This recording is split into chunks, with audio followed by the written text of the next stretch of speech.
महाराष्ट्रामध्ये मान्सूननं जोरदार पुनरागमन केलेलं आहे। पुढील काही तासांमध्ये राज्यातील अनेक भागात अतिमुसळधार पावसाचा इशारा देण्यात आलाय।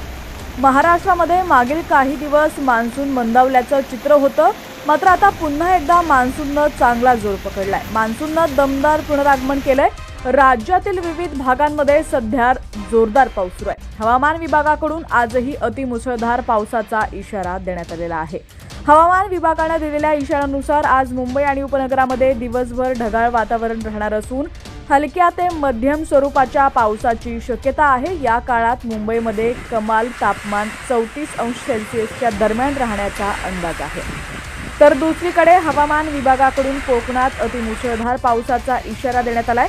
दक्षिण कोकणातील काही भागांमध्ये अतिमुसळधार तर उर्वरित भागांमध्ये विजांच्या कडकडाटासह मुसळधार पावसाची शक्यता वर्तवण्यात आली आहे। संपूर्ण बातमी आपण पुढे पाहूयात त्याआधी तुम्ही HPN मराठी न्यूज चॅनल पहिल्यांदाच पाहत असाल आणि अजूनही चॅनलला सबस्क्राइब केलं नसेल तर नक्की सबस्क्राइब करा आणि बेल आयकॉनवर क्लिक करून नोटिफिकेशन्स मिळवा, जेणेकरून आमचे अपडेट्स लवकरात लवकर तुमच्यापर्यंत पोहोचतील। तर मध्य महाराष्ट्रात देखील हवामान विभागाकडून पावसाचा इशारा देण्यात आलाय। अनेक जिल्ह्यांमध्ये विजांच्या कडकडाटासह जोरदार पावसाचा अंदाज वर्तवण्यात आलाय।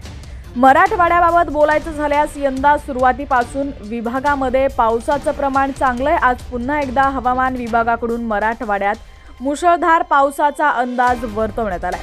विदर्भात देखील आज विजांच्या कडकडाटासह जोरदार पावसाचा अंदाज हवामान विभागाकडून वर्तवण्यात आलाय। येत्या काही तासांमध्ये विदर्भात जोरदार पावसाचा अंदाज असल्याचं हवामान विभागानं म्हटलेलं आहे। नुसता पाऊसच पडणार नसून पाऊस वादळाच्या स्वरूपानं मोठं संकट येणार आहे। या काळात राज्यात ताशी 50 ते 60 किलोमीटर वेगानं वारं वाहण्याचा अंदाज आहे। त्यामुळे हवामान विभागाकडून सतर्कतेचा इशारा देण्यात आलाय। तसेच दररोजचे पावसाचे अपडेट्स पाहण्यासाठी HPN मराठी न्यूज चॅनलला सबस्क्राइब करा आणि बेल आयकॉनवर क्लिक करून नोटिफिकेशन्स मिळवा, जेणेकरून आमचे अपडेट्स लवकरात लवकर तुमच्यापर्यंत पोहोचतील।